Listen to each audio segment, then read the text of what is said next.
জীবনে যদি আপনি বন্ধু লাভ করতে চান তাহলে আপনাকে অনেকগুলো কাজ করতে হবে।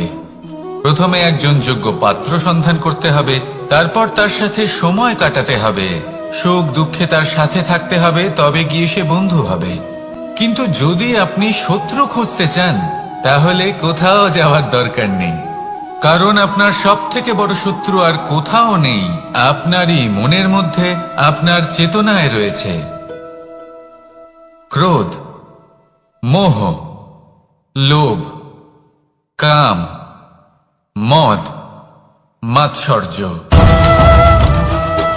এ এমন 6 সব থেকে বড় শত্রু যা আপনার আগামী 7 জন্ম নষ্ট করে দিতে পারে যদি আপনি এদের না সামলাতে পারেন। এবার এদের সাথে যদি যুদ্ধ করতে হয় তাহলে একটা মহাভারতের মতো দেখুন, যেখানে অর্জুনও আপনি আর কৃষ্ণ সেই আপনি। কারণ এই যুদ্ধ আর অন্য কারোর সাথে নয়, বরং নিজের সাথে। এগুলো অন্তর মনের যুদ্ধ, আর এটা জয় করা যেতে পারে নিয়ন্ত্রণ এবং অনবরত চেষ্টার দ্বারা। তাই এটাই করুন, এই 6 শত্রুকে পরাজিত করুন এবং আমার সাথে ভালোবেসে বলুন, রাধা রাধা। বেশিরভাগ মানুষই এই কথা জানেন যে আমাদের শরীর 5টি তত্ত্ব দ্বারা নির্মিত, যাকে আমরা পঞ্চতত্ত্ব বলি: জল, অগ্নি, বায়ু, ধরিত্রী এবং আকাশ। এবার এই কথা আমরা সকলে জানি, কিন্তু এগুলোর সাথে কিছু গুণ জড়িয়ে রয়েছে যেগুলো আমরা দেখতে পাই না। যদি এই গুণগুলি আমরা আত্মসাৎ করতে শিখে যাই তাহলে সাক্ষাৎ পরমেশ্বরের দর্শন আমরা পেতে পারি। যদি কথা বলি প্রথম তত্ত্বের, জলের কথা, জল যা প্রত্যেক জ্বলনকে শীতলতা প্রদান করে। এই জলকে দেখুন, যা শুধু প্রবাহিত হতে জানে, থামতে জানে না। জল পাথরের সাথে সংঘর্ষ করতে জানে, যার পথে অনেক বাধা আসে, কিন্তু সে প্রবাহিত হতে থাকে। নিরাকার হলো এই জল, যে কোনো পাত্রেই রাখুন না কেন তার আকার ধারণ করে নেবে। এটাই হলো এর বিশেষত্ব এবং এটাই হলো আমাদের শিক্ষা। কিভাবে প্রবাহমান থাকতে হবে, কিভাবে আমাদের থামলে চলবে না, তাতে আমাদের পথের মধ্যে যতই যেরকমই সমস্যা আসুক না কেন, আমাদের এই জলের মতোই নিরাকার হয়ে যে কোনো পরিস্থিতিতেই প্রবাহমান থাকতে হবে। এই শিক্ষাই জলের থেকে লাভ করুন আর আমার সাথে ভালোবেসে বলুন, রাধা রাধা। আলস্য আপনার আরো একটা অত্যন্ত বড় শত্রু, যা আপনার মনের মধ্যে বসবাস করে আর ধীরে ধীরে আপনার কার্য শরীরের একটা অংশ হয়ে ওঠে। সব কাজে দেরি করিয়ে দেয়, সবকিছু নষ্ট করে দিতে পারে এই আলস্য। এই কাজ আজকে হলো না, কোনো ব্যাপার নয়, কালকে করে নেব। প্রকৃতি আমাদের এটা শেখায় না। ভেবে দেখুন, যদি সূর্য এটা ভাবে যে কাল উদিত হব না, কিছুদিন পরে উদয় হব, তাহলে কি হবে? সমগ্র পৃথিবীর বিনাশ হয়ে যাবে, ঠিক কিনা? দেখুন, এই আলস্য নিয়ে খুব সুন্দর একটা কথা আছে, আলস্যস্য কুত বিদ্যা। অর্থাৎ যিনি অলস হয়ে বসে থাকেন তিনি বিদ্যা লাভ করেন না, জ্ঞান লাভ করেন না, আর জ্ঞান না থাকলে তিনি ধন অর্জন করতে পারেন না। তার জীবনে সুখ স্বাচ্ছন্দ্যের অভাব থাকে, বন্ধুর অভাব থাকে। যেখানে সুখ স্বাচ্ছন্দ্য নেই, মিত্র নেই, আপনজন নেই, জ্ঞান নেই, সেখানে আনন্দ কিভাবে বাস করতে পারে?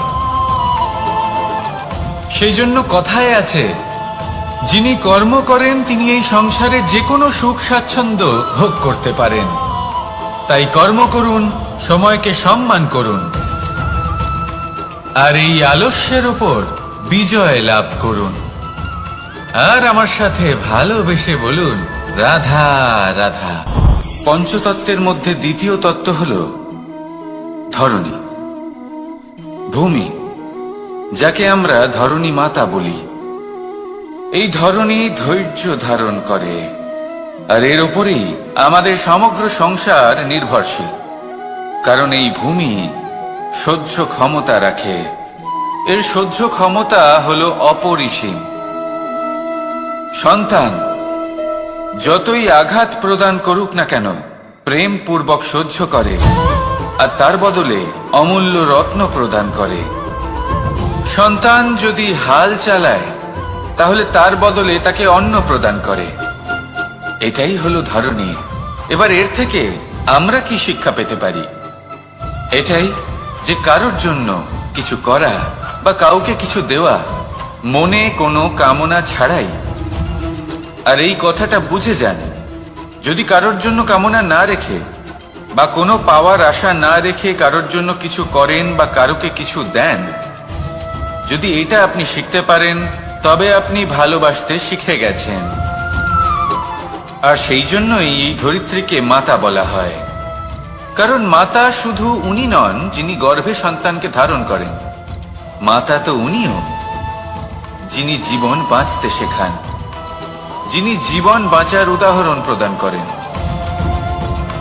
তাহলে ধরনীর থেকে এই নিঃস্বার্থ ভাব শিখুন, নিঃস্বার্থ ভালোবাসা শিখুন, আর এই ভালোবাসার সাথেই বলুন রাধা রাধা।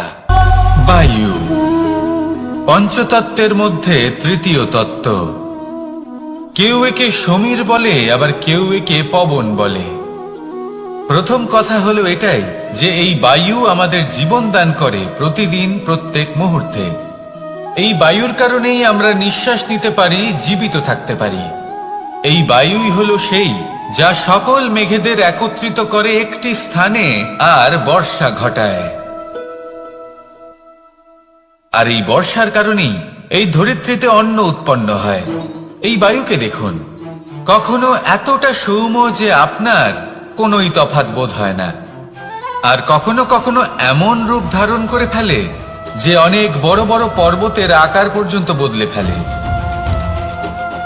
এটাই হলো বায়ুর বিশেষত্ব। বায়ু শেখায় যে সময়ের সাথে সাথে বইতে থাকো, সকলকে জীবন দান করো, সকলকে সাহায্য করো, কিন্তু যখন বিপদ সামনে আসবে তখন দৃঢ় হয়ে সম্মুখীন হও। বাধা অনুযায়ী নিজেকে গড়ে নিতে হবে, আর কখন কতটা কঠোর হতে হবে আর কখন কতটা সৌম্য হতে হবে এটা বায়ুকে দেখে শিখুন, আর আমার সাথে ভালোবেসে বলুন রাধা রাধা। অগ্নি চতুর্থ তত্ত্ব, সব থেকে বেশি গুরুত্বপূর্ণ কিন্তু তার থেকেও বেশি ভয়াবহ। কখনো অগ্নিকে নিয়ন্ত্রিত রূপে উনুনে জ্বলতে দেখেছেন? এই অগ্নি আমাদের খাবার বানাতে সাহায্য করে, যা আমাদের শক্তি প্রদান করে। কিন্তু এই অগ্নি যখন বিচলিত হয়ে, অনিয়ন্ত্রিত হয়ে কোন বনের আগুন হয়ে ওঠে, তখন মহা বিনাশ ঘটে যায়। আপনারই অন্তরের ঊর্জা হলো এই অগ্নি। এটা আপনার শক্তিও, আপনার ক্রোধ। একে ব্যবহার কিভাবে করবেন তা আপনারই হাতে। যদি কোনো ব্যক্তি নিজের অন্তরের এই ঊর্জাকে ব্যবহার করেন শক্তির রূপে, তাহলে সে বিকাশ ঘটাতে পারে, নির্মাণ ঘটাতে পারে। কিন্তু যদি কোনো ব্যক্তি তার অন্তরের ঊর্জাকে বিধ্বংসী অস্ত্র বানিয়ে ফেলেন, তাহলে নিশ্চিত রূপে মহা বিনাশ ঘটতে পারে, যাতে বিনাশ তারও অবশ্যই হবে। অনেক বছর পূর্বে এমনই এক আগুনের দ্বারা এই সুন্দর পৃথিবীর নির্মাণ হয়েছিল, আর অনেক বছর পূর্বে এমন এক আগুনেই সমস্ত জীব এবং সংসার বিলুপ্ত হয়ে গেছিল। এবার আপনি আপনার অন্তরের ঊর্জা দ্বারা বিনাশ ঘটাতে চান নাকি নির্মাণ ঘটাতে চান, সেই সিদ্ধান্ত আপনারই। আসুন আমার সাথে ভালোবেসে বলুন রাধা রাধা। পঞ্চম তত্ত্ব, আকাশ নব ব্যোম। আসলে কোনো ভ্রম নাকি সত্য? ভ্রম তো হতে পারে না, কারণ ভ্রমের মধ্যে কেউ বাঁচতেই পারে না। আর যদি সত্য হয় তাহলে এতটাই বিশাল যে আমাদের চোখের থেকে, আমাদের ইন্দ্রিয়ের থেকে, আমাদের মস্তিষ্কের থেকে, আমাদের চিন্তা ভাবনার থেকেও অনেক ঊর্ধ্বে, যাকে আমরা বুঝতেই পারি না। এটা যতটাই বিশাল আকার ঠিক ততটাই সরল। এই আকাশ যতই অন্ধকারাচ্ছন্ন ততটাই আলোর প্রকাশ প্রদান করে থাকে। দেখতে গেলে এ হলো জীবনের সঞ্চালক, কিন্তু যদি ক্রুদ্ধ হয়ে যায় তাহলে প্রাণ কেড়ে নিতেও দ্বিধা বোধ করে না। এই আকাশ শুধুমাত্র পৃথিবী লোক নয়, বরং এই সমগ্র ব্রহ্মাণ্ডকে, এই সমগ্র সৃষ্টিকে, এর প্রত্যেকটা তারাকে, প্রত্যেকটা গ্রহকে একটা বিশেষ স্থান প্রদান করে। এর নিজের কোনোই অস্তিত্ব নেই, কিন্তু সকলকে অস্তিত্ব প্রদান করে। এটাই হলো এই আকাশের মাহাত্ম্য। এই আকাশে হলো মাহাত্ম্যের প্রতিরূপ, যা আমাদের ভাবনা দ্বারা উৎপন্ন হয়। আপনিও আকাশের মতো এই বোধকে আপন করে নিন। আপনার জীবনও আকাশের মতন মহান এবং বিশাল হয়ে উঠবে। আর তখনই মন সুপ্রসন্ন হয়ে বলবে, রাধা রাধা। কাম, তৃতীয় পুরুষার্থ। এবার অধিকাংশ মানুষই কাম বলতে বিলাসিতা, বাসনা, লালসা মনে করে ফেলে।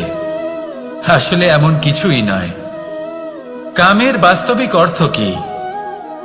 কামের বাস্তবিক অর্থ হল কামনা। প্রতিটা ব্যক্তি, প্রতিটা মানুষ, প্রতিটা জীব এই সংসারে কোনো না কোনো বিশেষ কারণে আসে। সেই কারণকে পূর্ণ করার জন্য কর্ম করাকে কাম বলে। এখন সেটা সবার জন্য ভিন্ন হতে পারে। কারোর কাছে সেটা জ্ঞান অর্জন করা হতে পারে, আবার কারোর কাছে নির্মাণ করা হতে পারে। কারোর জন্য পরিবারকে সঞ্চালন করা হতে পারে, আবার কারোর জন্য এই সংসার থেকে পাপ দূর করা হতে পারে। কিন্তু সবথেকে গুরুত্বপূর্ণ হলো যে মানুষ যেন নিজের কর্ম ঠিক করে করে, সম্পূর্ণ যত্ন নিয়ে করে। তৃতীয় পুরুষার্থ মানে এই কাম। এটার অনুচিত অর্থ নিজেকে বোঝানো মানেই সমগ্র জীবনকে অর্থহীন করে দেওয়া। তাই প্রেম দ্বারা আপনার এই সংসারে আসার কারণটাকে অনুসন্ধান করুন, আর এই প্রেমের সাথেই বলুন, রাধা রাধা। এবার এই পুরুষার্থের বিষয়ে আপনারা অবশ্যই শুনেছেন, মোক্ষ, চতুর্থ পুরুষার্থ। আপনারা কি জানেন এই মোক্ষ আসলে কি? ধর্ম, অর্থ, কামনার পালন করতে করতে মৃত্যু লাভ করা, এটাই কি মোক্ষ? না, মোক্ষ হলো সেটাই যা জন্ম এবং মৃত্যুর ঊর্ধ্বে। প্রত্যেক ব্যক্তি, প্রত্যেক জীবই সংসারে কোনো না কোনো বিশেষ প্রয়োজনে আসে। ধর্মপথে, সৎপথে অর্থ উপার্জন করা, প্রয়োজনকে পূর্ণ করার চেষ্টা করতে করতে সেই প্রয়োজনকে পূর্ণ করা তাকে মুক্তির পথে নিয়ে যায়, যা হলো মোক্ষ। যদি এই মোক্ষ লাভ না হয় তাহলে মানুষ জন্ম এবং মৃত্যুর এই চক্রে বারবার ফিরে আসবে। তাই নিঃস্বার্থভাবে সদ্ভাব নিয়ে কর্ম করুন, সকলকে ভালোবাসুন, আর আমার সাথে বলুন, রাধা রাধা। মানুষ বড়ই বিচিত্র প্রাণী। অধিক থেকে অধিকতর ধন লাভ করার চেষ্টায় নিজের শরীরকে নষ্ট করে ফেলেন, নিজের শক্তি হারিয়ে ফেলেন, নিজের সামর্থ্য হারিয়ে ফেলেন।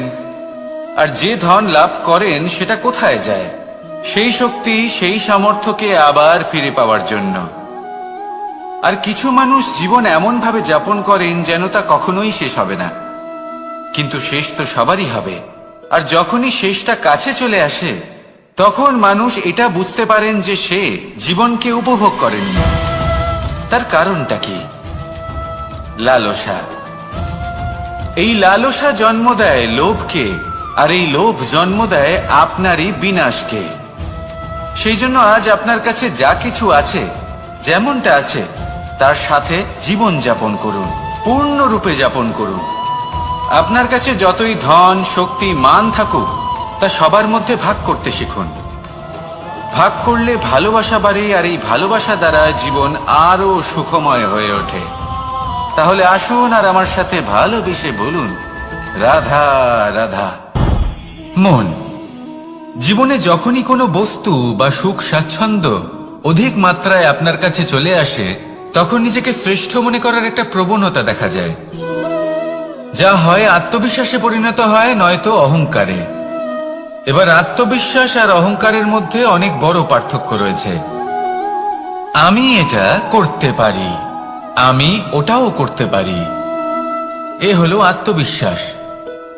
শুধুমাত্র আমি এটা করতে পারি, শুধুমাত্র আমি ওটাও করতে পারি, আমি হলাম সর্বশ্রেষ্ঠ, এটা হলো অহংকার।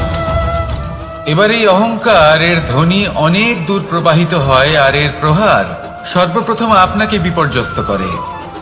এবার এই অহংকার এর বিপরীত শব্দ হলো বিনয়, অর্থাৎ নিজের ঊর্ধ্বে উঠে অন্যের বিষয় ভাবনা চিন্তা করা, সংসারের বিষয় ভাবা। এই বিনয়ী হবার চেষ্টা করুন, একের থেকে অনেক হওয়ার চেষ্টা করুন এবং একসাথে থাকার চেষ্টা করুন। নিশ্চিত রূপেই আপনি বিকাশের কারণ হবেন। মত্ততা থেকে নিজেকে দূরে রাখুন, অহংকার থেকে নিজেকে দূরে রাখুন। এই মন প্রসন্ন হয়ে বলবে রাধা রাধা। জীবনে যখন কোনো ব্যক্তি নিজের লক্ষ্য প্রাপ্তির জন্য নিরন্তর পরিশ্রম করতে থাকেন, চেষ্টা করতে থাকেন, তখন তিনি কষ্ট অনুভব করেন, কখনো শারীরিক কষ্ট, কখনো মানসিক কষ্ট। এবার উনি এটা ভাবতে থাকেন যে আমি কি উচিত করছি নাকি অনুচিত করছি। কারণ অন্যদিকে এমন একজন ব্যক্তিও আছেন যিনি একদমই পরিশ্রম চেষ্টা করছেন না। তিনি মদিরা পান করেন, বিলাসিতায় জীবন কাটান, অলস প্রকৃতির হয়ে ওঠেন, নিদ্রাতে বিলীন হয়ে থাকেন আর ভাবেন যে তিনি সুখ লাভ করছেন। কিন্তু এরকম কেন হয়? কারণ যখন আমরা সৎ পথে থাকি, উচিত পথে চলি, লক্ষ্য প্রাপ্ত করার জন্য চেষ্টা করতে থাকি, তখন আমাদের ভেতরে থাকা নেতিবাচক শক্তি এবং পাপ এই দেহকে ত্যাগ করে দেয়। আর এই অনুভূতিটাই আমাদের দুঃখের অনুভূতি দেয়, কষ্ট দেয়। এবার সেখানে যদি আমরা কুপথে চলি, অনুচিত পথে চলতে থাকি, তাহলে আমাদের ভেতরে থাকা পুণ্য এবং ধনাত্মক শক্তি আমাদের দেহ ত্যাগ করে দেয়। আর এই অনুভূতির কারণেই আমরা সুখ অনুভব করি। কিন্তু কখনো ভাববেন যে এই সুখ বেশি সময় পর্যন্ত থাকে না। সেই জন্য সবসময় মনে রাখবেন, যদি আপনি জানেন যে এটাই আপনার লক্ষ্য, এটাই উচিত পথ, শুভ পথ, তাতে নিরন্তরভাবে এগিয়ে যেতে চেষ্টা করতে থাকুন। এই কষ্ট আপনাকে সুখের পরাকাষ্ঠায় কখন পৌঁছে দেবে তা আপনি জানতেই পারবেন না। আসুন আমার সাথে ভালোবেসে বলুন রাধা রাধা। ঈর্ষা আমাদেরই মনে বসবাস করা আরো একটা শত্রু। তবে এই শত্রু কখনো কখনো আমাদের জন্য লাভদায়কও হতে পারে, কিন্তু যদি আমরা সতর্ক না থাকি তাহলে সেটা ততটাই ঘাতক হয়ে উঠতে পারে। যদি আপনার কোনো প্রতিদ্বন্দ্বী থেকে থাকে যে এগিয়ে চলেছে, তাকে দেখে আপনার মনে ঈর্ষা উৎপন্ন হয়, আর ঈর্ষাবশত আপনি নিরন্তর চেষ্টা করতে থাকেন, পরিশ্রম করতে থাকেন সামনে এগোনোর জন্য, তাহলে তার দ্বারা আপনার বিকাশই হবে। কিন্তু যদি আপনি নিজের বিরোধীকে শেষ করতে দেওয়ার জন্য অগ্রসর হন, তাকে বিনাশ করার জন্য অগ্রসর হন, তাহলে এই ঈর্ষা প্রথমে আপনার বিনাশ অবশ্যই করবে। একটা কথা আছে, এটা পশু প্রবৃত্তি, আপনি শুধুই নিজের বিকাশের কথা ভাববেন।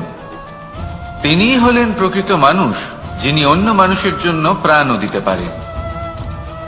এই ঈর্ষা যদি আপনাকে বিকাশের পথে নিয়ে যেতে পারে তাহলে খুবই ভালো। যদি আপনাকে অন্য কাউকে বিনাশ করে দেওয়ার পথে অগ্রসর করে, তাহলে তার থেকে দূরে থাকাই ভালো। যেমন ধরুন, আপনার কাছে একটা সূচ আছে, যার দ্বারা আপনি ছেঁড়া কাপড়ও সেলাই করতে পারবেন বা অন্য কারোর পাত্রে ছিদ্রও করে দিতে পারবেন। আপনি কি চাইবেন, নিজের বিকাশ নাকি অন্য কারোর বিনাশ? সিদ্ধান্ত আপনারই। আসুন আর আমার সাথে ভালোবেসে বলুন রাধা রাধা। বিষ এবং অমৃত, এর ভিত্তিতেই সংসার চক্র চলতে থাকে। যখন সমুদ্র মন্থন হয়েছিল তখন এই দুই প্রাপ্ত হয়েছিল। প্রথমে বিষ পাওয়া গেল, তারপর অমৃত। জীবন মন্থন করলেও এগুলো লাভ করা যায়। এবার এই যে বিষ, তা হলো অমৃতের থেকে অনেক বেশি শক্তিশালী এবং সেই জন্যই অনেক বেশি ঘাতকও। এবার বোঝার চেষ্টা করি এই বিষ আসলে কি। যে কোনো বস্তু বা কোনো ভাব যদি মাত্রার থেকে বেশি পরিমাণে আপনার কাছে থাকে, প্রয়োজনের থেকে বেশি আপনার কাছে থাকে, তাহলে সেটা আপনার কাছে বিষ সমান হতে পারে। তা সে ধন হোক, শক্তি হোক, সম্মান হোক, ইত্যাদি ইত্যাদি। যদি আপনার কাছে এমন কিছু থেকে থাকে যা মাত্রার থেকে বেশি পরিমাণে আপনার কাছে আছে, তাহলে তাকে ভাগ করতে শিখুন। যদি আপনি ভাগ করতে শিখে যান, তাহলে এই বিষই আপনার জন্য অমৃতে পরিণত হবে, আর তাদের কাছেও অমৃত সমান হয়ে উঠবে যাদের এই সাহায্যের প্রয়োজন। তাহলে ভাগ করে নিতে শিখুন আর আমার সাথে ভালোবেসে বলুন, রাধা রাধা। কোনো বাড়িতে, কোনো পরিবারে যখন কারোর জন্ম হয়, তখন তা কত সুখের মুহূর্ত হয়। সেই ছোট্ট সন্তান যখন কিছুটা বড় হয়, সে হাঁটার চেষ্টা করে, আর সেই প্রক্রিয়াতেও খুব বড় একটা শিক্ষা লুকিয়ে রয়েছে, ঠেলে দেওয়া। যখন আপনি হাঁটতে চান, সামনে এগোতে চান, তখন আপনি কি করেন? নিজের পায়ের তলার যে মাটি, তাকে আপনি পেছনে ঠেলে দেন। ব্যাস, এই একই জিনিস তো জীবনেও শিখতে হবে। এবার যদি আপনি জ্ঞানের পথে অগ্রসর হতে চান, তাহলে অজ্ঞানতাকে পেছনে সরিয়ে দিতে হবে। যদি আপনি প্রকাশের দিকে এগোতে চান, তাহলে অন্ধকারকে পেছনে সরিয়ে দিতে হবে। যদি আপনি ভবিষ্যতে সফল হতে চান, তাহলে অতীতের যে অসফলতাগুলিকে পেছনে সরিয়ে দিতে হবে। যে জল বইতে বইতে থেমে যায়, তাকে আমরা নালা বলে থাকি। তার থেকে দুর্গন্ধ বের হয়। কিন্তু যে জল বইতেই থাকে, তাকেই আমরা পবিত্র জল বলি। তাহলে আপনিও কর্ম করতে থাকুন, কখনো থামবেন না। আর আমার সাথে ভালোবেসে বলুন, রাধা রাধা। যোগাসন। যোগাসনে আসন অত্যন্ত গুরুত্বপূর্ণ। এবার আমি বলবো সবথেকে শ্রেষ্ঠ আসন কোনটি। আশ্বাস। নিজেকে আশ্বস্ত করতে থাকুন যে আমি আছি, সব ঠিক হবে, যা হচ্ছে ভালোর জন্য হচ্ছে। এই আশ্বাস আপনাকে জীবনে এমন ধনাত্মক বিশ্বাস দেবে যে আপনি বড় বড় সমস্যার সমাধান করতে পারবেন। এবার যদি কথা বলি সবথেকে কঠিন সময়ের, তাহলে সেটা হলো বিচ্ছেদের। যা মা সীতাকে সহ্য করতে হয়েছে শ্রীরামের জন্য, রাধা কৃষ্ণকেও সহ্য করতে হয়েছে। যে ব্যক্তি বিচ্ছেদের সময় সঠিক পথে চলে এসেছে, সে জীবনে অনেক শ্রেষ্ঠ স্থানে অবশ্যই পৌঁছতে পারবে। এবার যদি কথা বলি সবথেকে জরুরি এবং গুরুত্বপূর্ণ সময়ের, তাহলে সেটা হলো সংযোগ। সকলকে সাহায্য করতে থাকুন। আপনি অন্যদের সাহায্য করে তাদের যত আনন্দ দিতে পারবেন, ততটাই আনন্দ আপনারও জীবনে অবশ্যই আসবে। আসুন আর আমার সাথে ভালোবেসে বলুন, রাধা রাধা। কামবোধ। এটাই আপনার অন্তরের প্রথম শত্রু। বেশিরভাগ মানুষই কামবোধ বলতে লালসা বোঝেন, কিন্তু এটা সম্পূর্ণ সত্য নয়। কামের আসল অর্থ হলো কামনা। এটা খুবই সহজ ব্যাপার। মনুষ্য শরীর থাকলে, মানুষের মন থাকলে এই কামনা অবশ্যই থাকবে। এবার এটাই দেখতে হবে যে এই কামনা নেতিবাচক কামনা নাকি ইতিবাচক কামনা। অন্য কারোর জিনিসে নজর দেওয়া, অন্য কোনো মানুষের উপর নজর দেওয়া, কোনো অনুচিত বস্তুর দিকে নজর দেওয়া, এই নেতিবাচক কামনা। আর এই দুষ্কামনা মানুষকে দিয়ে অপকর্ম করাবেই করাবে। তাই মনে রাখবেন, যে ব্যক্তি নিজের কামনাকে নিয়ন্ত্রণে রাখতে পারেন, তিনি সঠিক পথেও থাকেন, সঠিক লক্ষ্যে পৌঁছতেও পারেন। যিনি কামনা নিয়ন্ত্রণে রাখতে পারেন না, তিনি তার পথও হারিয়ে ফেলেন এবং লক্ষ্যচ্যুতও হন। তাই মনে রাখবেন, নিজের কামনাগুলিকে নিয়ন্ত্রণে রাখুন। কাম নামক এই শত্রুর ওপর বিজয় লাভ করুন। আর আমার সাথে ভালোবেসে বলুন, রাধা রাধা। ক্রোধ। আপনার অন্তরের আরো একটা শত্রু। এই ক্রোধ আসলে কি? আপনার মনের এক ভাবনা, যা আপনার মনেই উৎপন্ন হয়। এই মন আত্মার সাথে যুক্ত থাকে, এখন একটা ভাবনা যা আত্মার সাথে যুক্ত থাকে তাকে অনুচিত কেন বলা হয় সেটা বোঝার চেষ্টা করুন। ক্রোধ কখনো কখনো জরুরি হয়, বিশেষ রূপে তখন যখন আপনি সঠিক পক্ষে দাঁড়িয়ে রয়েছেন এবং সামনের ব্যক্তি অধর্মের পক্ষে রয়েছেন আর বিনম্রভাবে মানছেন না। যেমন শ্রীরাম ক্রুদ্ধ হয়েছিলেন সাগরের ওপর, ওটা উচিত ছিল, আর তা ততক্ষণই উচিত যতক্ষণ আপনি ক্রোধকে নিয়ন্ত্রণ করছেন। যদি ক্রোধ আপনাকে নিয়ন্ত্রণ করতে শুরু করে তাহলে পরিস্থিতি এমনও হতে পারে, ধরুন একজন ব্যক্তির প্রতি ক্রোধের কারণে আপনি তার ক্ষতি করতে চান। আপনি একটা কয়লা হাতে নিলেন আর সেই কয়লা সামনের ব্যক্তির ক্ষতি করার পূর্বে আপনার হাত জ্বালিয়ে দেবে। ব্যাস, ক্রোধ এটাই করে, সর্বপ্রথম আপনার ক্ষতি করে, আপনার বিবেক হরণ করে নেয়, আপনি আপনার নিয়ন্ত্রণ হারিয়ে ফেলেন আর সবকিছু নষ্ট হয়ে যায়। বেশিরভাগ মানুষ ক্রোধে এমন সিদ্ধান্ত নেন যে সেটা তাদেরই বিনাশের কারণ হয়ে দাঁড়ায়। আর কিছু মানুষ বলেন যে আমাদের জীবনে এত যন্ত্রণা আছে, এত সংকট আছে যে ক্রোধ উৎপন্ন হবেই। আর এরকম সময় এটাই উচিত হবে যে আপনি নিজেকে ক্রোধের থেকে দূরে রাখুন আর তারপর সমস্যার নিবারণ করুন। আর এই নিবারণই আপনার জীবনকে একটা শ্রেষ্ঠ স্তরে পৌঁছে দেবে। তাহলে ক্রোধ থেকে দূরে থাকুন, সুপ্রসন্ন থাকুন আর আমার সাথে ভালোবেসে বলুন, রাধা রাধা। লোভ আপনার অন্তরের আরো একটা শত্রু। দেখতে গেলে এটা একটা শব্দ, একটা সংস্কৃত শব্দ, লব ধাতু থেকে উৎপন্ন হয়েছে। এর অর্থ কিছু লাভ করা। কিছু লাভ করা অনুচিত নয়, আরো কিছু লাভ করাও অনুচিত নয়, কিন্তু সব থেকে বেশি আমিই লাভ করব, আমি আরো চাই, আরো বেশি চাই, আরো বেশি পেতে চাই, এটাই হলো লোভ। আর এই লোভ যখন গ্রাস করে তখন আপনি যা পেতে চান, সে ধনই হোক বা মানই হোক, তা অর্জন করার জন্য মানুষ যে কোনো স্তরে পৌঁছে যেতে পারে। যদি মানুষ ধন অর্জন করতে চান তাহলে তার জন্য তারা অধর্মের পথেও চলতে পারেন। যদি সম্মান অর্জন করতে চান তাহলে অন্য মানুষকে ছোটও করতে পারেন। শেষ পর্যন্ত আপনার এটা মনে হতে পারে যে যদি একটু অল্পই প্রাপ্ত করতাম কিন্তু ভালোবেসে প্রাপ্ত করতাম, এই জীবন আরো অনেক বেশি সুখী হতো। লোভ আপনার জীবনে, আপনার মনে কখন যে প্রবেশ করবে সেটা আপনি জানতেও পারবেন না। তাই এটা চিনতে শিখুন আর তৎক্ষণাৎ জীবন থেকে বাইরে ফেলে দিন। যা কিছু লাভ করতে চান তা ভালোবেসে লাভ করুন আর সেই ভালোবাসার সাথেই বলুন, রাধা রাধা। মোহ আপনার অন্তরের আরো একটা শত্রু। এবার মানুষ প্রেম আর মোহের মধ্যে পার্থক্য বুঝতে পারে না। কিছু মানুষ ভাবে যে মোহর মধ্যে খারাপ কি আছে। যদি কোনো মানুষের তার বাবা মার প্রতি, তার সন্তানের প্রতি মোহ থাকে তবে খারাপ কি আছে? খারাপ আছে, আর সেটা তাদের জন্য খারাপ হতে পারে যাদের প্রতি আপনার এই মোহ আছে। এবার মোহ আর প্রেমের মধ্যে পার্থক্য আপনাকে বোঝাচ্ছি। মোহ শুধুমাত্র পেতে চায়, সেখানে প্রেম শুধুমাত্র দিতে শেখায়। এই দুই পরিস্থিতিতেই আপনার হাত প্রসারিত থাকে।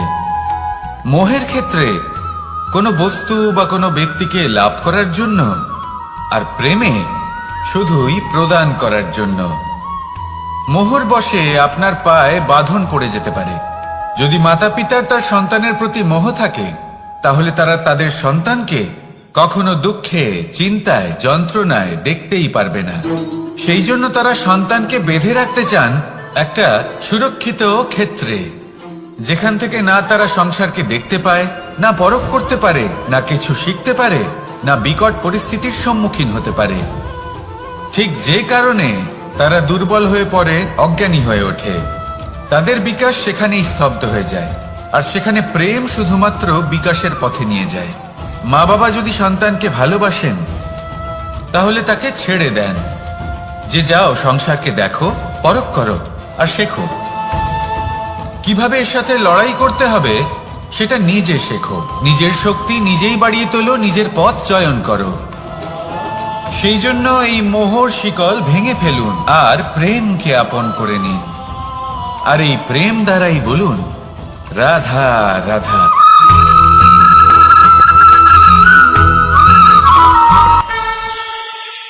একবার একটা শেয়াল বনে বিচরণ করছিল। ও একটা ছোট্ট শাবক দেখতে পেল। ও ভাবলো, আজ একেই আমি খাবার হিসেবে গ্রহণ করব। আশেপাশে দেখলো কেউ দেখছে না, তো কেউ ছিল না, আর সেই শাবকের ওপর আক্রমণ করলো, যা হলো একটা ঘোর অপরাধ।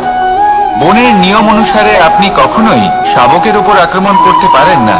তারপর এই খবরটা যখন রাজা সিংহ জানতে পারলেন, সভার আয়োজন করলেন। কিন্তু সেখানে শেয়াল বলল, আমি তো এরকম কিছু করিনি। কিন্তু যদি আপনি এরকম বলেন, কোনো প্রমাণ দিন, এর কোনো সাক্ষী আছে? তখন রাজা সিংহ পেঁচাকে ডেকে পাঠালেন, যে সেই মুহূর্তে বৃক্ষের শাখার ওপর বসেছিল। সে সব কিছু দেখেছিল। পেঁচা সব সত্যি কথা বলল, আর শেয়ালকে মৃত্যুদণ্ড দেয়া হলো। এবার এই কাহিনী আমি আপনাকে কেন শোনালাম? কারণ মানুষও কখনো কখনো এরকম কর্ম করেন যা শিয়াল করেছে। এটা ভাবেন কেউ দেখছে না, যখন আমি অনুচিত কর্ম করতেই পারি। কিন্তু না, আপনি যাই করুন না কেন, কেউ না কেউ অবশ্যই তা দেখছে। কোনো ব্যক্তি না হলেও কোনো প্রাণী, না হলে কোনো যক্ষ বা দেব বা প্রেত। যদি এনারা কেউ না দেখেন, তাহলে ধরিত্রী মাতা দেখেন, যেখানে দাঁড়িয়ে আপনি সেই কর্ম করছেন, তাই না? তাই একটা কথা সবসময় মনে রাখবেন, কে দেখছেন কে দেখছেন না সেই বিষয়ে ভাবা ছেড়ে দিন। এটা খুব সহজ কথা। আপনি যদি উচিত কর্ম করেন, উচিত ফল পাবেন। যদি অনুচিত কর্ম করেন, তাহলে আপনি অনুচিত ফল অবশ্যই পাবেন। সেই জন্য উচিত পথে চলতে থাকুন, উচিত কর্ম করতে থাকুন, আর আমার সাথে ভালোবেসে বলুন, রাধা রাধা। জীবনে যদি আপনি বন্ধু লাভ করতে চান, তাহলে আপনাকে অনেকগুলো কাজ করতে হবে। প্রথমে একজন যোগ্য পাত্র সন্ধান করতে হবে, তারপর তার সাথে সময় কাটাতে হবে, সুখ দুঃখে তার সাথে থাকতে হবে, তবে গিয়ে সে বন্ধু হবে। কিন্তু যদি আপনি শত্রু খুঁজতে চান, তাহলে কোথাও যাওয়ার দরকার নেই। কারণ আপনার সব থেকে বড় শত্রু আর কোথাও নেই, আপনারই মনের মধ্যে, আপনার চেতনায় রয়েছে। ক্রোধ, মোহ, লোভ, কাম, মদ, মাৎসর্য। এ এমন 6 সব থেকে বড় শত্রু, যা আপনার আগামী 7 জন্ম নষ্ট করে দিতে পারে, যদি আপনি এদের না সামলাতে পারেন। এবার এদের সাথে যদি যুদ্ধ করতে হয়, তাহলে একটা মহাভারতের মতো দেখুন, যেখানে অর্জুনও আপনি আর কৃষ্ণও সেই আপনি। কারণ এই যুদ্ধ আর অন্য কারোর সাথে নয়, বরং নিজের সাথে। এগুলো অন্তর মনের যুদ্ধ, আর এটা জয় করা যেতে পারে নিয়ন্ত্রণ এবং অনবরত চেষ্টার দ্বারা। তাই এটাই করুন, এই 6 শত্রুকে পরাজিত করুন এবং আমার সাথে ভালোবেসে বলুন, রাধা রাধা। বেশিরভাগ মানুষই এই কথা জানেন যে আমাদের শরীর 5টি তত্ত্ব দ্বারা নির্মিত, যাকে আমরা পঞ্চতত্ত্ব বলি: জল, অগ্নি, বায়ু, ধরিত্রী এবং আকাশ। এবার এই কথা আমরা সকলে জানি, কিন্তু এগুলোর সাথে কিছু গুণ জড়িয়ে রয়েছে, যেগুলো আমরা দেখতে পাই না।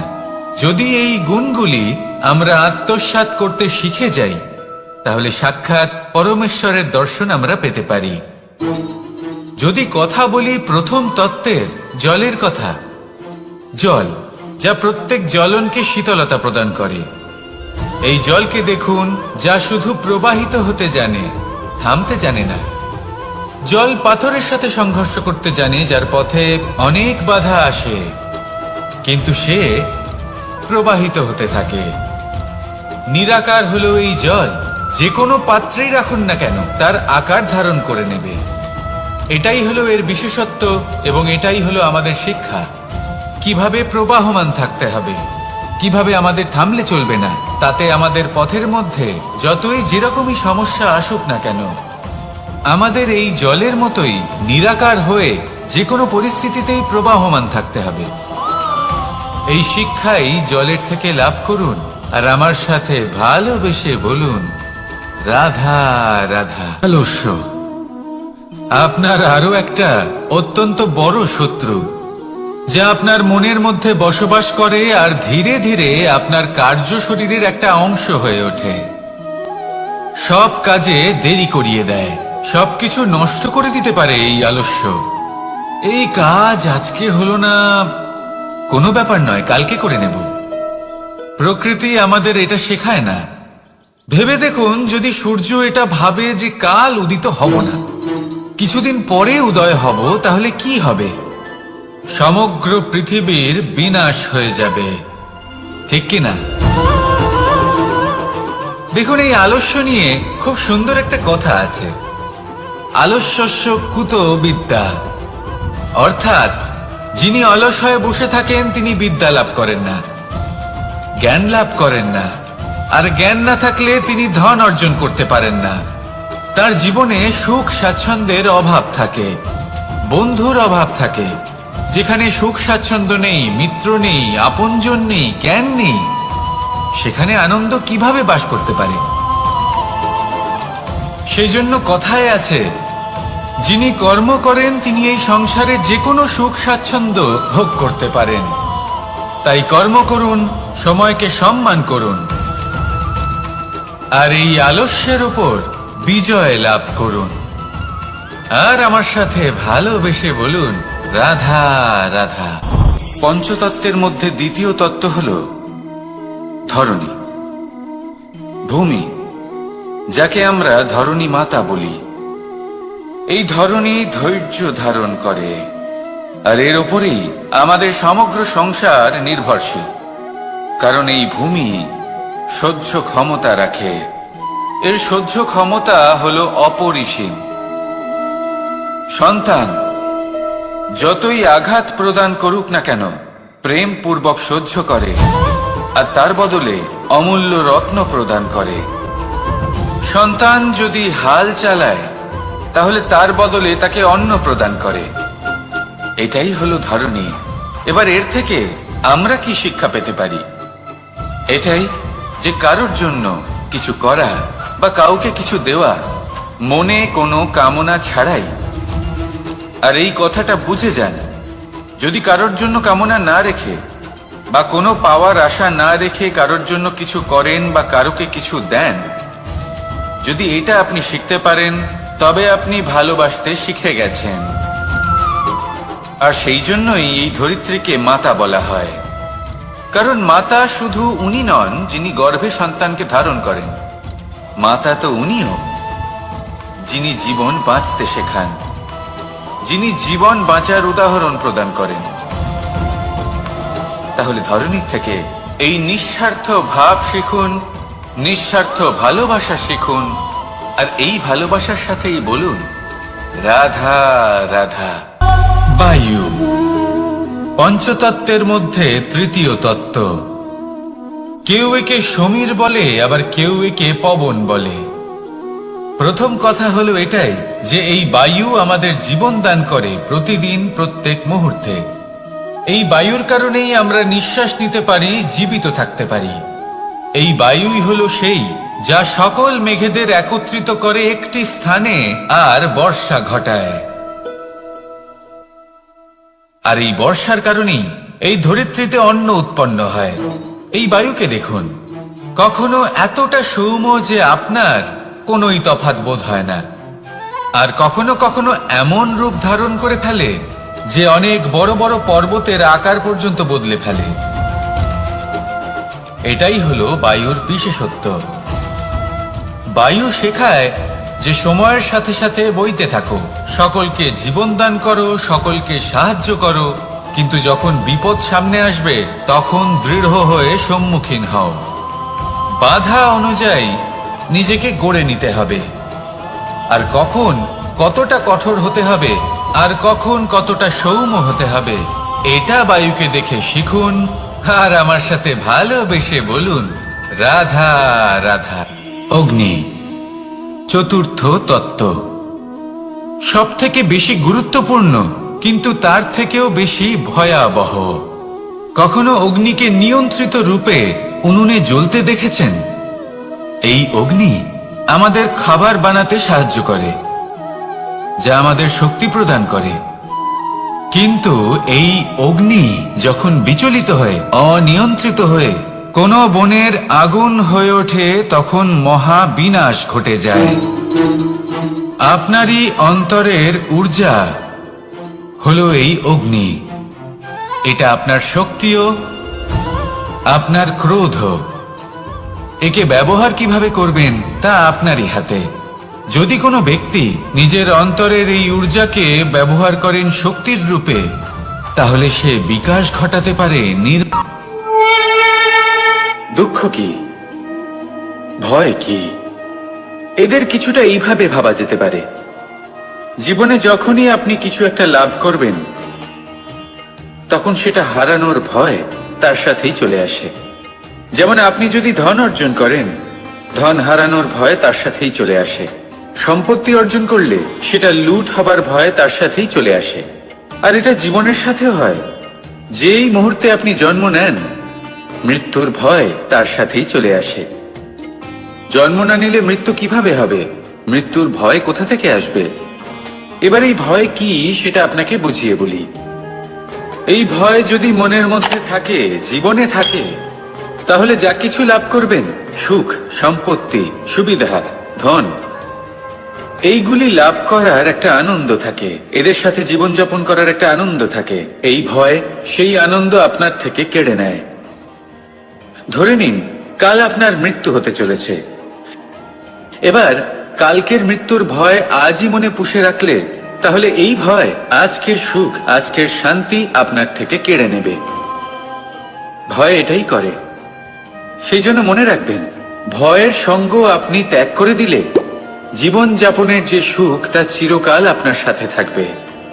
আসুন আর আমার সাথে ভালোবেসে বলুন, রাধা রাধা।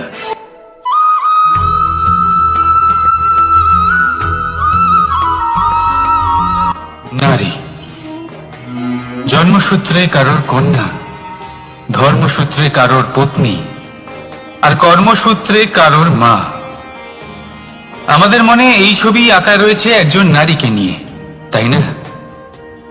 একটা অতুলনীয় ভূমিকা রয়েছে নারীদের আমাদের জীবনে, আর নারী ছাড়া আমরা কিছুই নই। কিন্তু অধিকার, সেখানে আমরা একটা ভুল করে বসি।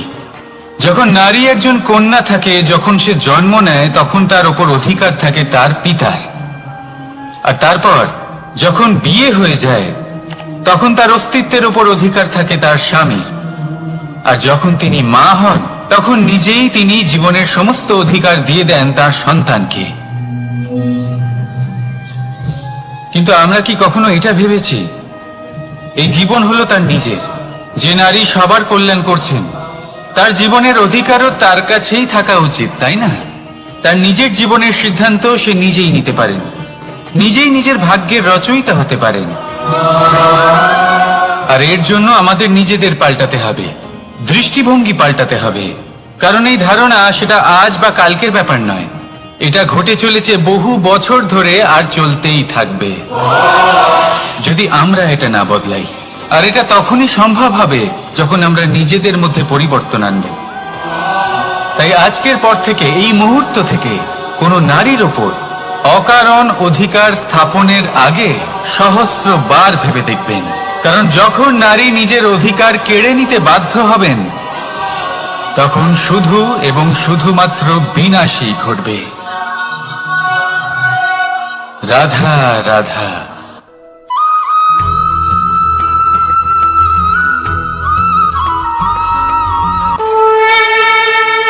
দুঃখ এমন এক অনুভূতি, যেটা আমরা চাই বা না চাই, আমাদের জীবনে এটা অবশ্যই আসবে। আমাদের মনকে বিব্রত করে তুলবে, আমাদের মনকে বিচলিত করে তুলবে।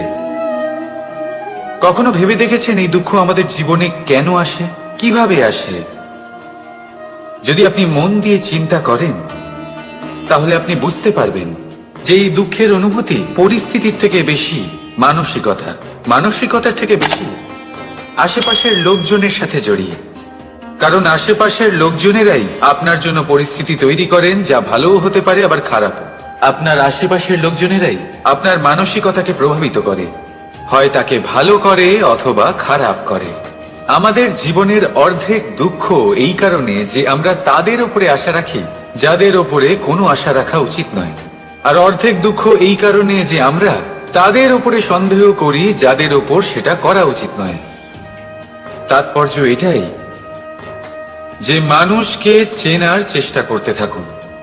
যেদিন আপনি এটা বুঝে যাবেন যে কে সুজন আর কে দুর্জন, সেই দিন এই দুঃখ আপনার জীবন থেকে দূরে কোথাও চলে যাবে। রাধা রাধা।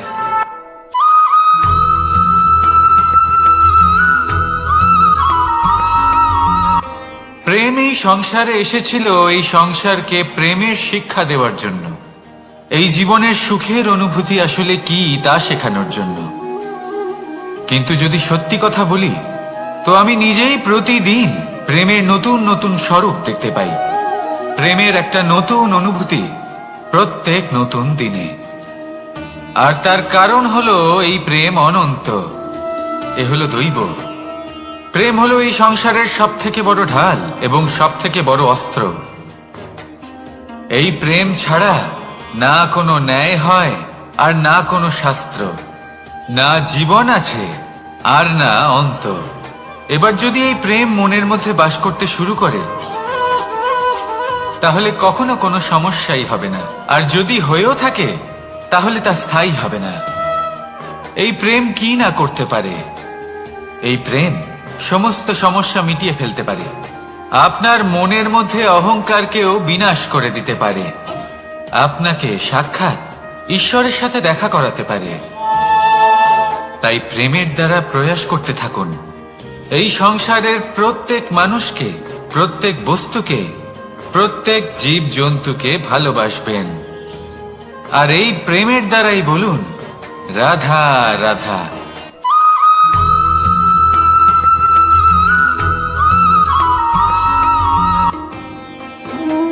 কর্ম, ধর্ম আর কর্তব্য, এই তিনটি একে অপরের সাথে জড়িত।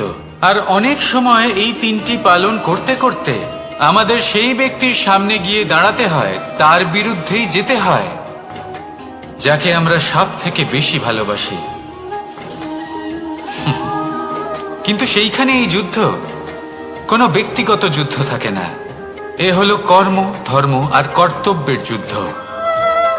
এটা সরল নয়, অত্যন্ত কঠিন হয় তার সম্মুখীন হওয়া যাকে আমরা সব থেকে বেশি সম্মান করি। কিন্তু আমাদের তো আমাদের ধর্মের পথে চলতেই হবে, কারণ আমরা কর্মবদ্ধ, কর্তব্যবদ্ধ, আর এটাই করা উচিত।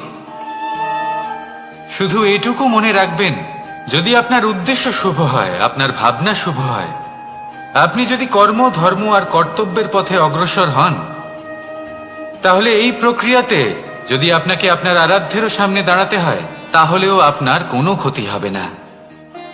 তাহলে আসুন আর আমার সাথে ভালোবেসে বলুন রাধা রাধা।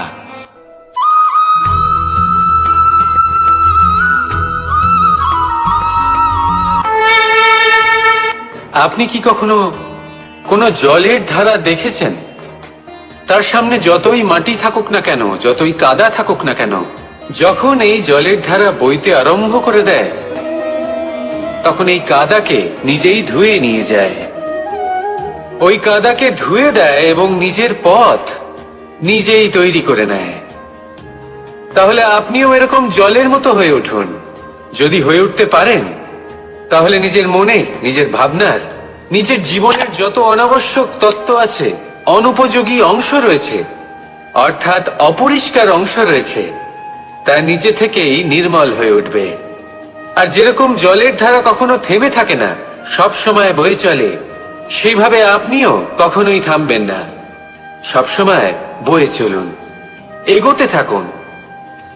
পথে যদি অনেক বিপদ আসে, সমস্যা আসে, থামবেন না, তার উপর নিরন্তর প্রহার করুন, নিরন্তর প্রয়াস করুন আর অগ্রসর হন। আপনি ভেবে দেখুন, এই জলের ধারা কখনো থেমে থাকে না, সবসময় বয়ে চলে, বিপদের সম্মুখীন হয়ে তাকে সাথে বয়ে নিয়ে চলে। সেই জন্য জলের ধারা, প্রবাহমান এই ধারা, এর থেকে কখনো দুর্গন্ধ আসে না, এতে কখনো ময়লা জমতে পারে না, বরং পালিত হয় সুন্দর প্রাণবন্ত জীবজন্তু, যেমন সুন্দর ছোট মাছ। তাই আপনিও এটাই করুন, কখনো থামবেন না, শুধু চলতে থাকুন, জলের ধারার মতো বইতে থাকুন। আপনি আপনার লক্ষ্য অবশ্যই খুঁজে পাবেন, আর তার সাথে নিজের অন্তরের যে মালিন্য রয়েছে তা আপনি নিজেই নিজের থেকে দূরে করে দেবেন। তাহলে আসুন আর আমার সাথে ভালোবেসে বলুন, রাধা রাধা।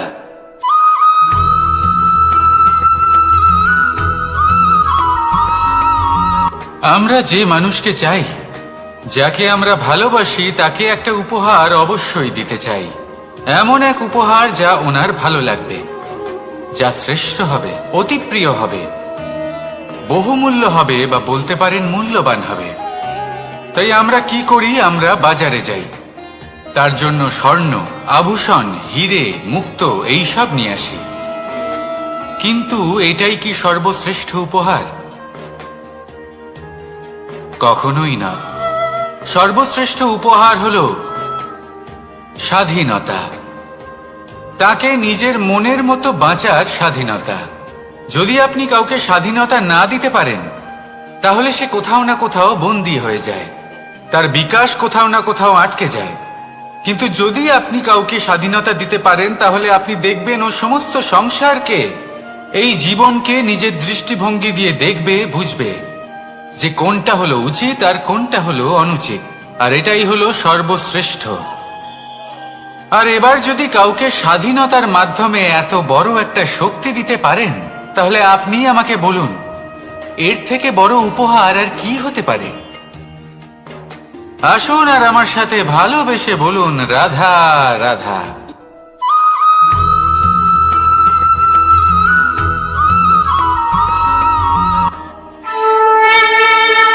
এই সংসারে আমাদের জীবনের সবথেকে বড় দোষ কি আপনি জানেন?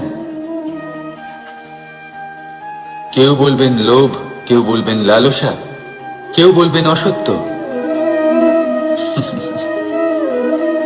দেখুন, দুঃখের মূল কারণ হলো পরিশ্রম না করা।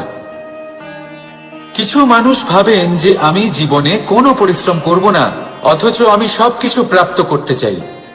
আর এমন এক কারণের জন্যই দূতের মতো খেলা আমাদের জীবনে প্রবেশ করার সুযোগ পায়। দূত। এই দূত আসলে কি?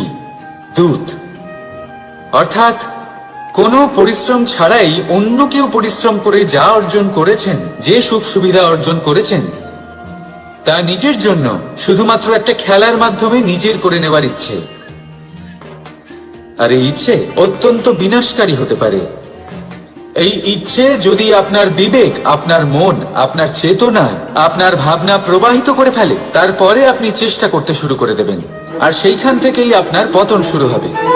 এই চেষ্টা করবেন যে অন্য কারোর জীবনের সমস্ত ধন, তার সমস্ত জীবন সম্পূর্ণভাবে নিজের করে নেওয়ার। কারণ প্রথমে আশা জাগ্রত হয়, আর এই আশা হতাশায় পরিণত হতে সময় লাগে না। এই হতাশা কুণ্ঠায় পরিণত হতে সময় লাগে না, কুণ্ঠা লোভে পরিণত হতে সময় লাগে না, আর এই লোভ প্রতিশোধ স্পৃহাতে পরিণত হতে সময় লাগে না। আর যখন এই সব কিছু হয়, আপনি দুষ্ট হয়ে যান। আর সবাই জানেন যে প্রত্যেক দুষ্ট ব্যক্তির পতন হলো অবশ্যম্ভাবী। তাই নিজেকে দূতের থেকে দূরে রাখুন আর পরিশ্রমকে নিজের কাছে টেনে নিন। জীবনে আপনার যা যা স্বপ্ন রয়েছে, যা আপনি করতে চান, শুধুই পরিশ্রম দ্বারা অর্জন করুন। তাহলে তাই করুন আর আমার সাথে ভালোবেসে বলুন, তাহলে দুঃখের সময়, তার সংকটের সময় তাকে সঙ্গ দিন আর পাশে এসে দাঁড়ান। এই মন প্রসন্ন হয়ে বলবে, রাধা রাধা।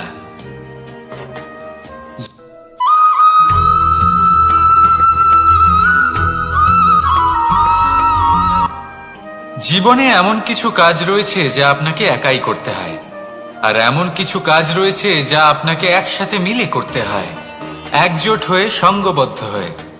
এবার সঙ্গবদ্ধ বলতে কি বোঝাতে চাইছি?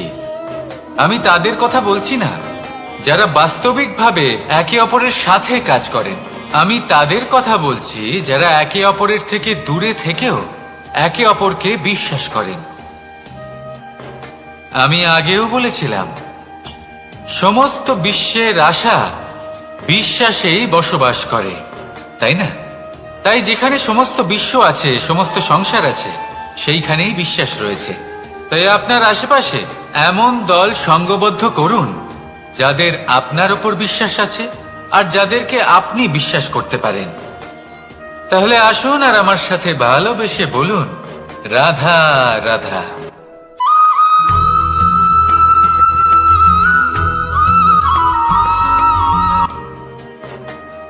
জীবনে সবথেকে বেশি গুরুত্বপূর্ণ বস্তু কি? বাড়ি, বাহন, সোনা, ধন। যদি আমি সত্যি বলি তাহলে জীবনে সবথেকে বেশি গুরুত্বপূর্ণ বস্তু কোনো বস্তুই নয়। যদি কিছু গুরুত্বপূর্ণ থাকে তাহলে তা হলো অনুভূতি, করুণা, মিত্রতা, মাতৃত্ব, বাৎসল্য, আর সবথেকে বেশি গুরুত্বপূর্ণ ভালোবাসা। নিজেদের এই জীবনে যদি আপনি শুধুমাত্র বস্তুর খেলাতে মেতে থাকেন তাহলে জীবনে আনন্দ কখনোই থাকবে না। নিজের এই জীবনকে অনুভূতির পীঠস্থান বানিয়ে তুলুন। এই মুখ প্রসন্ন হয়ে বলবে, রাধা রাধা।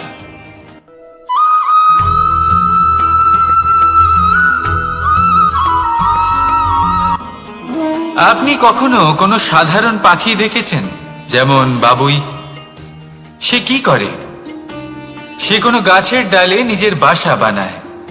এবার সেইখানে বাসা বানানো সহজ ব্যাপার, কারণ সামগ্রী আশেপাশেই পাওয়া যায়। কিন্তু সমস্যা হলো আক্রমণ।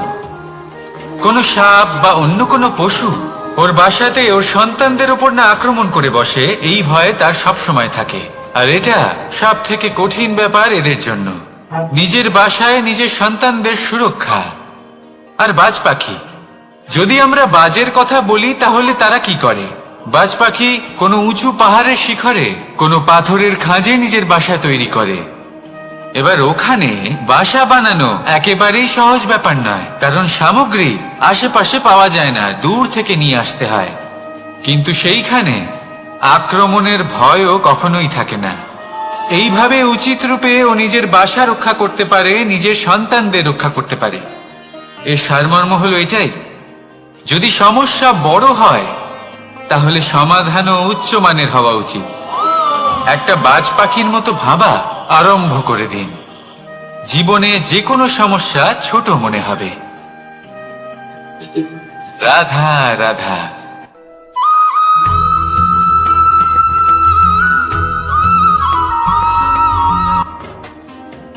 যখনই কোনো ঘূর্ণিঝড় আসে, কোনো প্রলয়ে আসে, তখন দেখবেন তা কত বৃহৎ প্রভাব ফেলে, কত বড় বিনাশ ঘটায়, বিধ্বংস সৃষ্টি করে। যখন বন্যা আসে তখন কত গভীর প্রভাব ফেলে, কত সর্বনাশ ঘটায়। নদীর পাড়ও ভেঙে বয়ে নিয়ে যায়। সেখানে কোনো গাছকে দেখুন, শান্তভাবে দাঁড়িয়ে থাকে, চুপ করে, আর নিজের কাজ করে, ছায়া প্রদান করে, ফল প্রদান করে, কোনো শব্দ না করেই নীরবে কর্ম করে। যদি নদীর কথা বলি, নদী যখন বয়ে চলে খেতে জল প্রদান করে, বনস্পতিদের প্রাণ প্রদান করে, আমাদের পানীয় জল দেয়। এত মহান কাজ করে কোনো শব্দ না করে, নীরবতার সাথে। এ হলো এক শিক্ষা যে এই সংসারে যারাই মহান কর্ম করেন তারাই নীরব থেকে সেই কর্ম করতে থাকেন, কারণ ওনারা জানেন যে গুরুত্বপূর্ণ প্রচার নয় বরং কর্ম। আর যারা রুদ্রের সাথে থাকেন, কোলাহল করেন, তারা শুধুমাত্র ধ্বংসই করেন।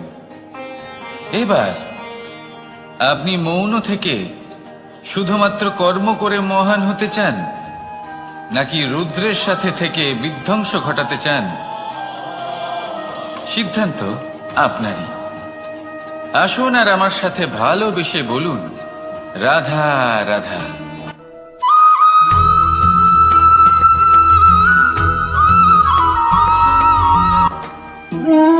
মানুষ জীবনে সবসময় সুখ পেতে চান, কিন্তু এই সুখ এটা আসলে কি? এই সুখের আসল রূপ কি? আমি বলি সুখের আসলে দুটি রূপ হয়, বাহ্যিক সুখ, আত্মিক সুখ। আর এটা ঠিক তেমনই হয় যেরকম আমাদের শরীরের সাথে জড়িত ছায়া আর আমাদের শরীরের মধ্যে বসবাসকারী আত্মার। যদি ছায়ার কথা ভেবে দেখেন তাহলে বুঝতে পারবেন আমাদের শোবার সময় ভোরবেলা এই ছায়া অনেক বড় হয়ে যায়, যখন এই সূর্য মাথার উপরে চলে আসে তার তাপ বেড়ে যায়, তখন এই ছায়া ছোট হয়ে যায়। আর যেই অন্ধকার নেমে আসে এই ছায়া আপনার সঙ্গ ত্যাগ করে। এরকমই হয় বাহ্যিক সুখ। আর এবার কথা বলি আমাদের শরীরের মধ্যে বসবাসকারী এই আত্মা। এই আত্মা কখনো আমাদের সঙ্গ ত্যাগ করে না, সব সময় আমাদের সাথে জড়িয়ে থাকে। এরকমই হয় আত্মিক সুখ, যা সব সময় আমাদের সাথে থাকে। আত্মিক সুখ কারোর সেবা করে, আত্মিক সুখ কাউকে সাহায্য করে, আত্মিক সুখ প্রেম বোধের, যা কখনো আমাদের সঙ্গ ত্যাগ করে না। সেখানে বাহ্যিক সুখ, যতক্ষণ আপনি সম্পন্ন কিছু মানুষ এবং সুবিধার সাথে আছে, এই বাহ্যিক সুখ আপনার সাথে থাকবে।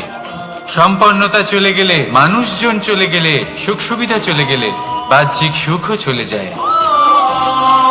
তাহলে এই আত্মিক সুখ খুঁজে নিন এবং সেই সুখের সাথেই বলুন রাধা রাধা।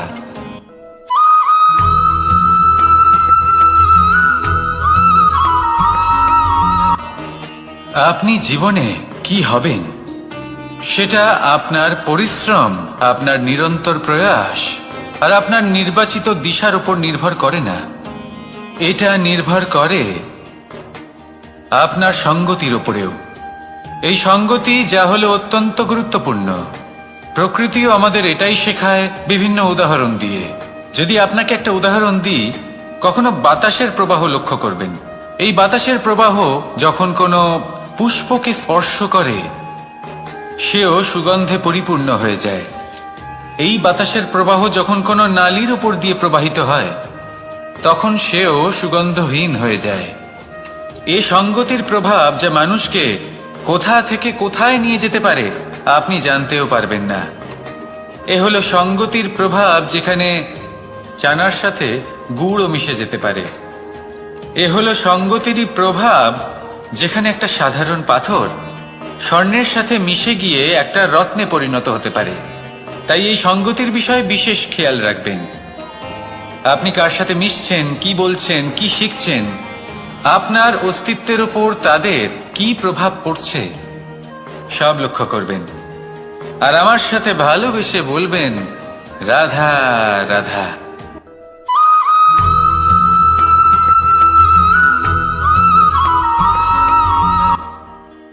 মানুষ এক অত্যন্ত বিচিত্র প্রাণী। পরিকল্পনা করে, ষড়যন্ত্র করে, প্রচেষ্টা করে, কাউকে পরাজিত করার চেষ্টাও করে। সাপকে একটা দড়ি মনে করে হাতে চেপে ধরার চেষ্টা করে, কিন্তু একটা কথা বুঝতেই পারে না, সময়ের এই সাপ এটা হাতে চেপে ধরাই যায় না। আর আপনি যা করবেন তা আবার ফিরে আসবে আপনারই সামনে। দেখুন, এতে কিছুই যায় আসে না যে আপনি কুম্ভকারের পুত্র নাকি কৃষ্ণের পুত্র। যদি আপনি অনুচিত কর্ম করেন তাহলে আপনার সাথেও অনুচিতই হবে। অশুভ কর্ম করলে আপনার সাথেও অশুভই হবে। কুরু বংশ অত্যন্ত মহান বংশ ছিল। এই কুরু বংশ কি হলো তার সাথে? একটা গোটা বংশ বয়ে গেল, কারণ ওনাদের উদ্দেশ্য অশুভ ছিল। অন্যদিকে 5 জন বনবাসী পাণ্ডব মহাভারত বিজয়ী হলেন, কারণ তাদের উদ্দেশ্য শুভ ছিল। তাই মনে রাখবেন, শুভ অগ্নি প্রজ্বলিত করবেন, শুভ তাপ সঞ্চার হবে। অশুভ অগ্নি প্রজ্বলিত করবেন, নরকেই জ্বলতে হবে। তাহলে আসুন আর আমার সাথে ভালোবেসে বলুন রাধা রাধা।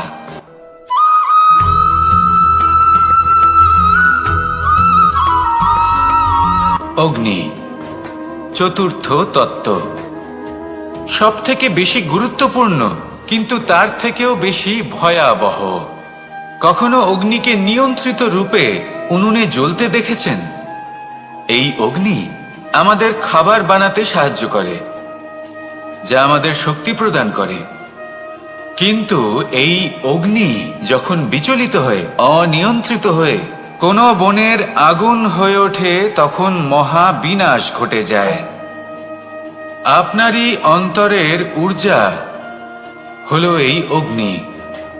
এটা আপনার শক্তিও, আপনার ক্রোধও।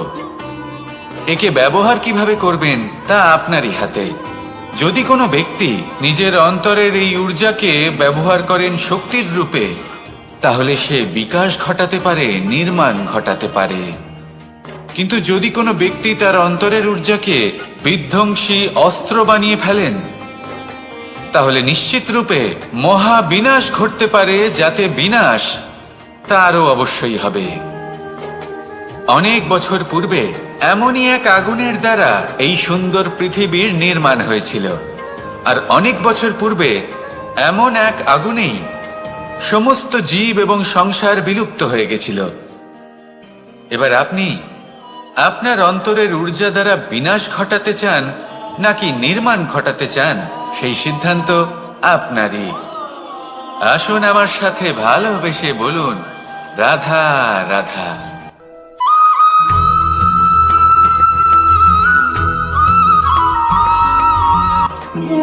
মানুষ জীবনে সবসময় শিখরে পৌঁছতে চায়, অনেক উঁচুতে উঠতে চায়।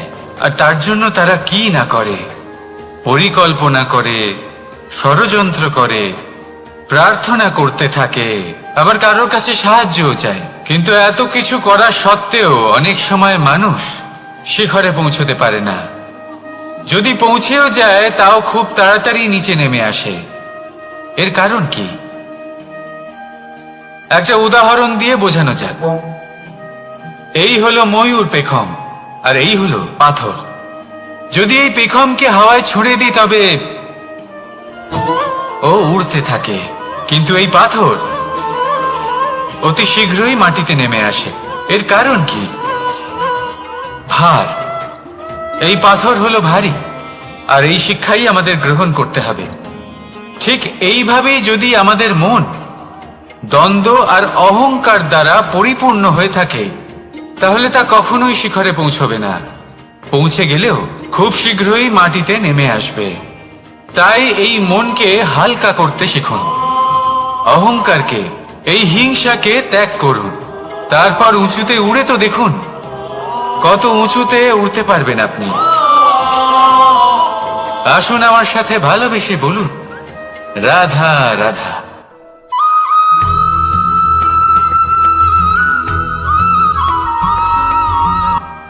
কখনো কখনো এমন হয় আমরা আমাদের বাড়ির উঠোনে বীজ বপন করি, আর তা বিকশিত হয় একটা সুন্দর বৃক্ষে। তার শাখাগুলি প্রতিবেশীর বাড়ি পর্যন্ত পৌঁছয়। ফলের বর্ষণ প্রতিবেশীর বাড়িতেও হয়ে থাকে। আর আমরা ভাবি গাছ আমরা উৎপন্ন করব আর ফল খাবেন আপনারা। এই কেমন কথা হলো? আপনাকে এই কথা বুঝতে হবে যে এসব হলো ভৌতিক বস্তু, সাংসারিক বস্তু। কখনো নিজের বাড়ির বাগানে ভালোবাসার গাছ বপন করে দেখুন। তার শাখাও প্রতিবেশীর বাড়ি পর্যন্ত পৌঁছবে, ফলের বর্ষণ সেখানেও হবে। কিন্তু সেই ফল চাইতে আপনাকে যেতে হবে না, সেই ফল দ্বিগুণ মাত্রায় আবার আপনার কাছেই ফিরে আসবে। তাই নিজের বাড়িতে আর নিজের মনে ভালোবাসার গাছ উৎপন্ন করুন।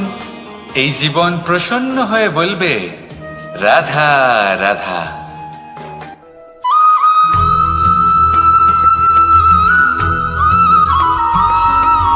আজ আমি আপনাকে এমন এক গল্প শোনাবো যা আমার নন্দ বাবা আমাকে শুনিয়েছিলেন যখন আমি ছোট ছিলাম।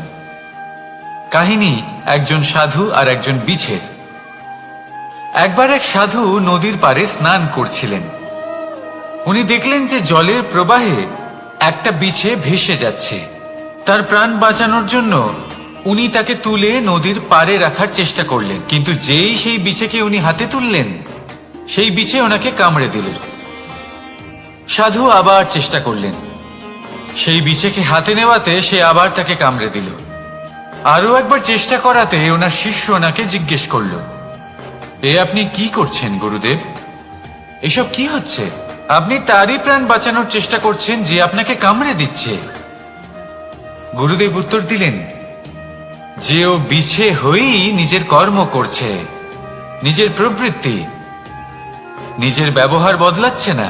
তাহলে আমি সাধু হয়ে তা কেন বদলাবো? এর তাৎপর্য হলো সরল।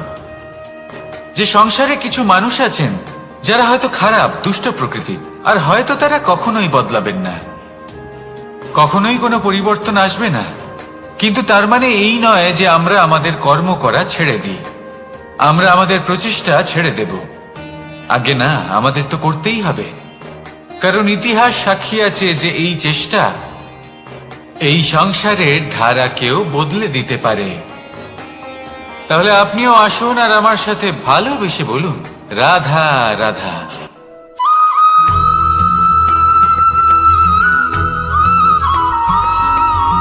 অ দিয়ে অন্ত, আ দিয়ে আরম্ভ, এই দুইয়েরই রাশি সমান। যদি আপনি মন দিয়ে দেখেন তবে দেখবেন এদের সম্পর্ক খুবই নিবিড়। কিভাবে? যখন কোনো কিছু শুরু হয় এটা নিশ্চিত হয়ে যায় যে তা সমাপ্তও হবে। আরম্ভই যদি না হয় তার সমাপ্তও হবে না। যা আরম্ভ হয়েছে তার সমাপ্তি হলো অবশ্যম্ভাবী। এটাই হলো প্রকৃতির নিয়ম, একে এড়ানো যায় না। এবার এই কথা আমরা সকলে জানি। এবার মানুষ কি ভাবে যে সমাপ্তির পরে কি হতে পারে, এর উত্তর তাদের কাছে নেই। তাদের উচিত অন্য কোনো বিষয় ভাবা যা বেশি গুরুত্বপূর্ণ। এবার মানুষ এটা জানে না যে মৃত্যুর পরে কি হতে পারে, কিন্তু এই কথা অবশ্যই জানে যে জন্ম থেকে মৃত্যু পর্যন্ত এই সময়, যাকে আমরা জীবন বলে থাকি, এই সময় আমরা কর্ম করতে পারি। এই কথা তো আমরা জানি। তাহলে এমন কি কর্ম করা যেতে পারে যা আমাদের সমাপ্তির পরও আমাদের প্রাসঙ্গিক করে রাখতে পারে, এই বিষয় ভাবা উচিত। যে জন্মগ্রহণ করেছে তার মৃত্যু হবেই, এটা সাধারণ বিষয়। কিন্তু ইতিহাস আজও সেই সকল মানুষজনকে স্মরণ করেন যাদের এই সংসার তাদের মৃত্যু নয়, বরং তাদের জীবনকালে যে কর্ম তারা করেছেন তার দ্বারা মনে রাখেন। সেই কর্মের কারণে এই সংসারে তাদের নাম, তাদের কর্ম, তাদের ব্যক্তিত্ব, তাদের কীর্তি অমর হয়ে থাকে এবং থাকবে। আপনার কাছে এতটা সময় নেই যতটা আপনার মনে হচ্ছে আপনার কাছে আছে। সেই জন্য যত শীঘ্র সম্ভব শ্রেষ্ঠ কর্ম করুন, যতটা পারবেন ততটা অধিক সুকর্ম করুন। এই সংসারে নিজেকে অমর করে তুলুন আপনার মৃত্যুর পরেও। আর আমার সাথে ভালোবেসে বলুন, রাধা রাধা।